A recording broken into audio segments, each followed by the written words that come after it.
Hello everyone, welcome to Judici Classes English.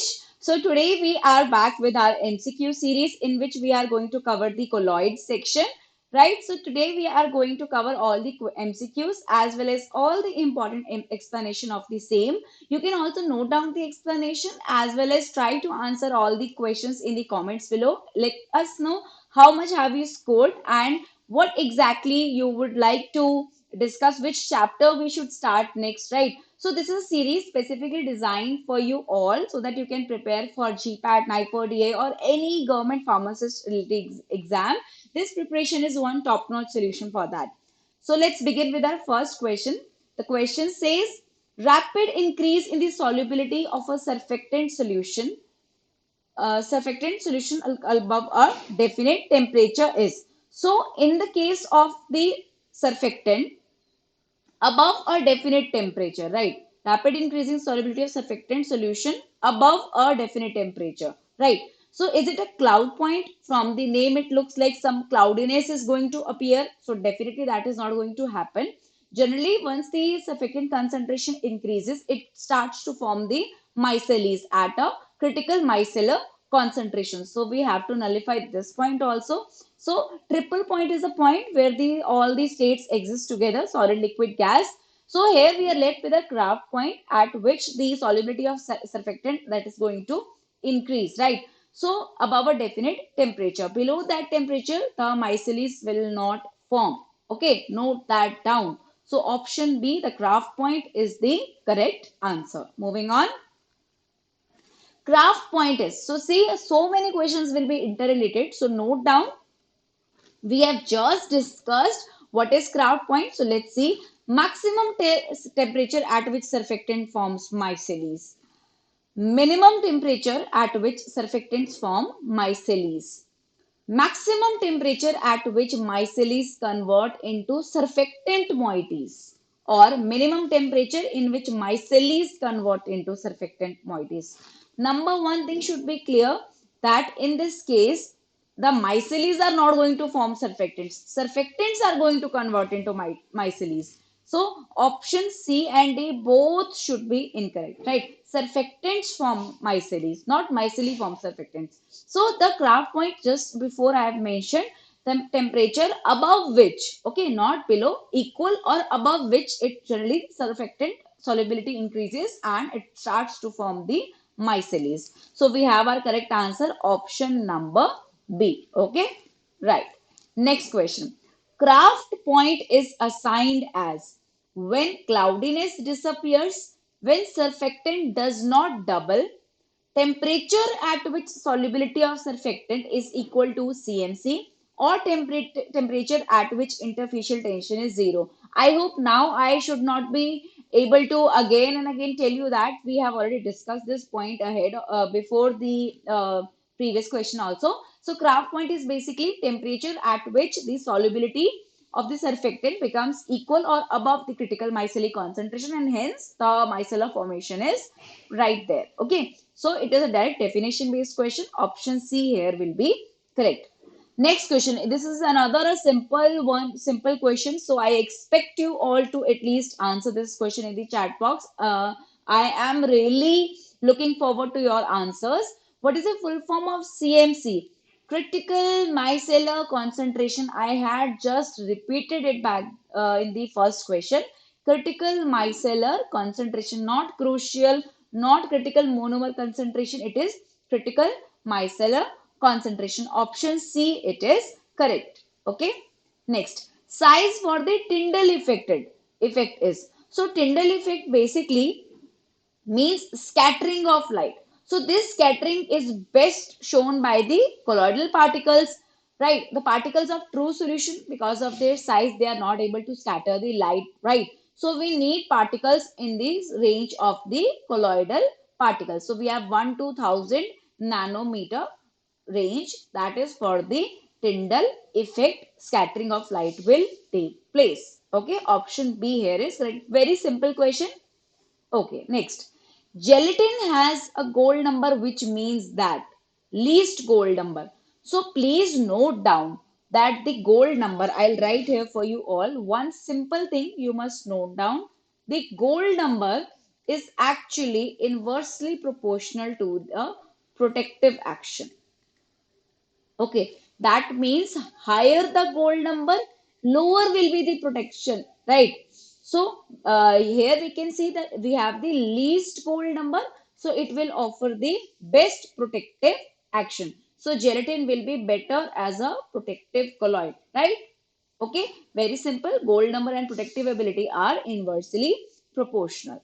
Next, the presence of colloid on one side of the membrane affect the diffusion of small ion through a barrier is related to. See, it is very clear. This barrier here, we are talking about a semi-permeable membrane. Okay. So, through the semi-permeable membrane, the molecules need to be diffused. But because of the presence of the large size of molecules, we say the presence of colloid on one side of the membrane definitely affects the diffusion of the small ion through the barrier. So this is none other than our donor membrane effect. Now these large particles can be other proteins as well. Okay, that may even affect the diffusion of small ions. So option B is the correct answer. Okay.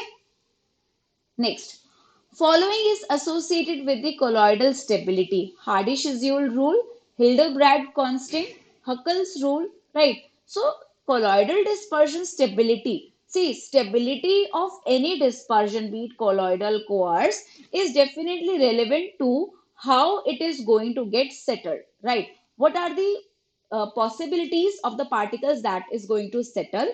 Settling will increase the sedimentation. That sedimentation will lead to instability. So we generally say the precipitating power. We generally say the precipitating power of a colloid is directly proportional to charge. So that means increase in the charge or valency, that is going to increase the precipitation, that will in turn affect the stability. Okay, so this rule, so if I have to arrange, suppose for the cations, so it will be Al 3 positive, then Ba2 positive, then we have Na positive. So you can see already the presence of the charge here, right? Or even we indicate the valence electrons here. So that increases the precipitating power. So this rule is none other than our Schedule-Hardy rule. Okay, both it works for both cations and anions. Option A here is correct. Next, dialysis is used for purity of colloidal suspensions from. So dialysis is actually a method well known for it's a purification technique. However, it's a little slow here, right? But the colloidal suspensions, you all know, we prepare these colloidal suspension. It can be lyophobic colloid, lyophilic colloid. It may contain some impurities that have to be removed. In the case of the dialysis, we generally use a dialysis membrane. I'll show you a simple diagram here. We generally use a dialysis bag or dialysis membrane, and we make a toffee-like structure. We tie both the ends, and in between we have our colloidal formulation, right? So here we have some impurities as well. So these impurities actually move out, or any other ionic substances move out of the little pores which are present in the membrane, and the our purified formulation is then here, it will be left inside while the ionic substances will actually permeate. If the substances are larger in size like protein and sugar, they will not be able to pass across this, and so it will remain stuck. Or any other crystal, let's suppose it forms or aggregates, that will not be able to pass across. The size of the membrane is very, very important. That's why. Okay, so ionic substances is the correct answer. Next, colloidal dispersions of liquids or solids in gases. See, it's a simple question. They're talking about the colloidal dispersion. Basic example: any liquid or solid in gases. So when we spot the gas, that means one is the dispersed phase, other will be the dispersion medium. So I hope you all are that much aware about that. If we have gas in the one of the phases, definitely you are going to talk about the aerosols, none other than the aerosols. It's a direct, simple, very simple example based question. Okay. Next, dimethyl 𝘂𝙬𝙬 ammonia propane sulfate is an example of. If you remember from the last MCQ series, I have already told you about some important surfactants, right? So that gives us an example here, because see, if we are talking about dimethyl dodecyl, we have seen two examples in the ampholytic ones. Number one is the lecithin, other one is the dimethyl dodecyl, right? So this here we can spot our ampholytic surfactant right here, right? So it is an example of none other than the ampholytic colloid. Okay, right.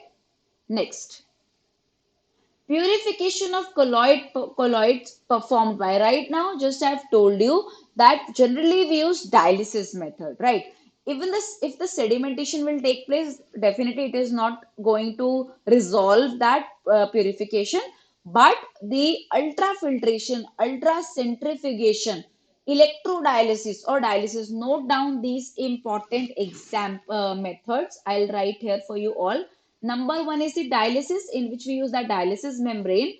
However, the method is slow. So sometimes we use the electrodialysis method also. Okay. Next, we can use ultracentrifugation also and ultrafiltration. So these are the methods for the purification of colloids. Please. Okay. So we have our correct answer, option number C. Next, the molecular weight of dispersed solids in colloidal systems can be determined by, okay, ultracentrifuge, ultrafilters, ultramicroscope, zetameter, ultracentrifuge. See, molecular weight is highly relevant to the centrifuge, because in centrifuge you have to balance the centrifuge based on the content, right? You get the volume, you can get the amount of the or the actual content that you have added, right? So yes, we can definitely use the ultracentrifuge. Okay, filters and microscopes, they are not relevant. Although if it was a zeta potential analyzer, I would like to definitely mention this to you all, that it is used for measuring the molecular weight of the uh, substance. But in this case, we have a more better answer, that is ultracentrifuge.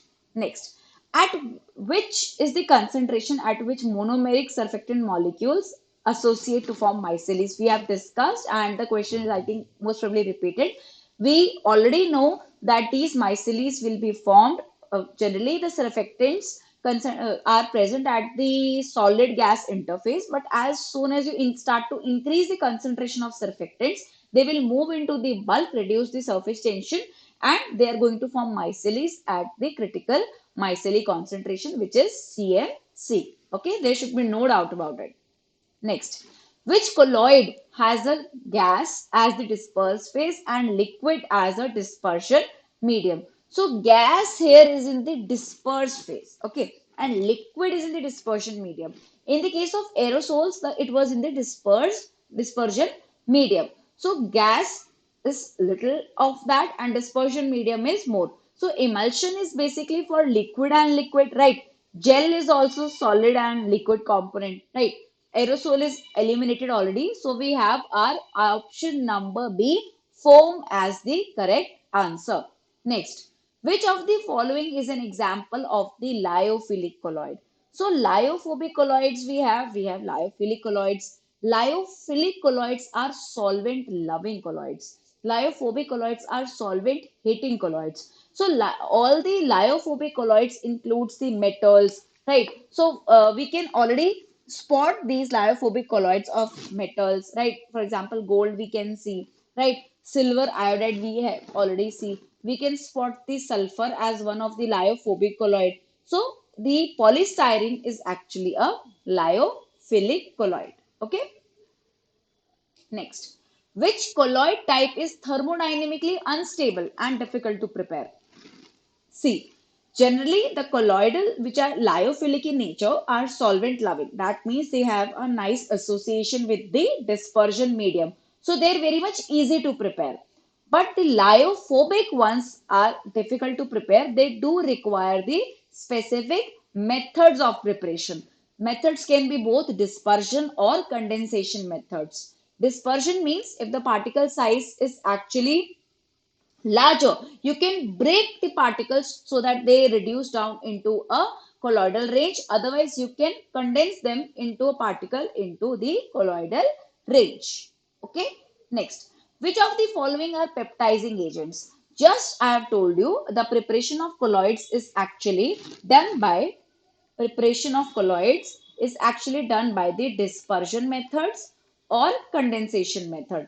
Dispersion methods basically involves that the particles, suppose the larger particles we have, they are broken down in some sense, they form the particles in the colloidal range, or in the condensation method, these small particles do aggregate to form larger particles in the colloidal range. So one of the dispersion methods is the peptization method, right? So here you have to add a suitable electrolyte with a common ion that may form a particles in the colloidal range. So glycerin, be it sugar, be it citric acid, all these are peptizing agents. Okay, right.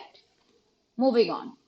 Colloidal gold can be prepared by which of the following methods? Oxidation, reduction, hydrolysis, or double decomposition.